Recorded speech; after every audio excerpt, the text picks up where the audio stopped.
This is Conversation of the Birds, a story set to music, with new chapters released weekly, written, composed, and read by Jamie Holcomb. Every step presents another opportunity to fall. It only takes one mistake to lose the entire mountain. But you've got to plant your foot somewhere, and as far as I can tell, we're still headed in the right direction. Let's find out what will happen next.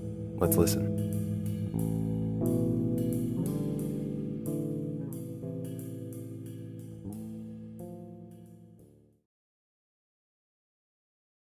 They all reflected for a time on the Hoopa's words. What he had told them there on the rock along this somber, lonely flight, those words had directed each bird into his or her own thoughts. Why were they on this quest? The dove considered her broken wing and the creative contraption that had enabled her to continue to this point. Habernaniel smiled down on her from atop the kingfisher's wing. They had given their lives for her, those 3 jungle birds, and so many others had been lost along the way. What did it mean? Were her life and this quest really worth that cost? The vulture brooded beside the flock, always off and away to himself. Without the hummingbird, what was he looking to prove now? Why had he challenged that little blue fool to any such nonsense in the first place? The vulture and the hummingbird were born opposites. They were never meant to see things in the same way. But so much change had taken place in this flock. They had lost many fellows, but those old comrades had been replaced by new, colorful friends from other parts, jungle birds and flying mammals. "I've even dined with apes," the vulture mumbled aloud to no one. And what he didn't say was something obvious. In the course of this adventure, he had changed too. Inside himself, he knew. It was a fact. As for the Hoopa, he began to understand. "This is our story," he said. The winds were beginning to die down. "But as the instigator of the quest, as the bird who determined to seek out the truth about this world, the story is principally my own. I created the quest.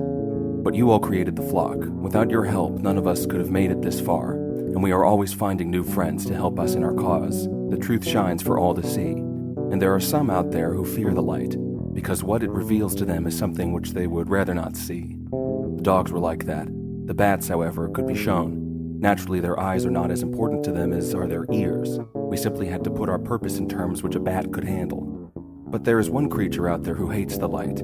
You all know who I am referring to. He was a bird like you before all this started. He and I were just 2 different varieties of woodpeckers.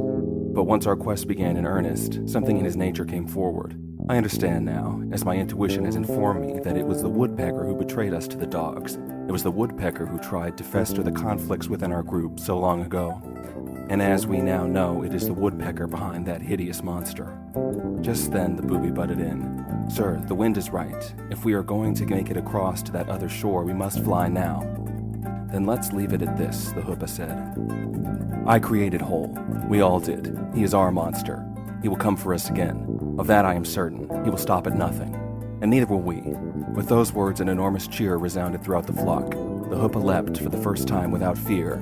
That pink leader formed the spear point of that massive being of birds. The bats pushed off and the dove glided after the Hoopa, along with the ibis, the vulture, the pheasant, the goose, the jungle crow and the jungle rooster, the parrot and our own old crow who we got to know all those valleys ago. First, yes, and the robin, the scissortail, the flycatcher, and those warriors, the kite, the heron, the cormorant, and Hope herself, the albatross. And the buzzard too, because foolish as he was, he had to admit he was curious. He was just so damn curious to find out what would happen next. All together as one, yes, with the wood duck and the mallard, the snow owl, barn owl, and nightjar, and those last little fellows to join in the quest. 30 birds took flight to cross the ocean, headed for that other shore. Who knows what they will find there? Because there is one last valley that awaits them. They will go to find the Smurg.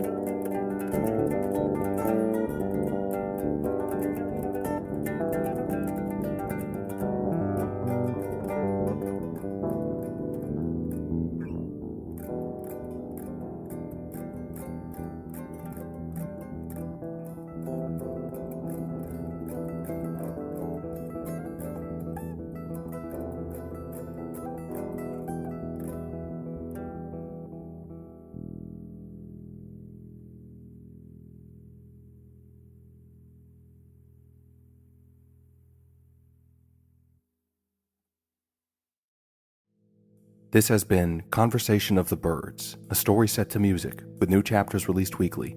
Written, composed, and read by Jamie Holcomb. Produced by Supermoon. Join us next week for our next installment. If you'd like to check out more from Supermoon, visit us on TikTok or at our website, gosupermoon.com. That's GOSUPERMOON.com. The quest continues next week.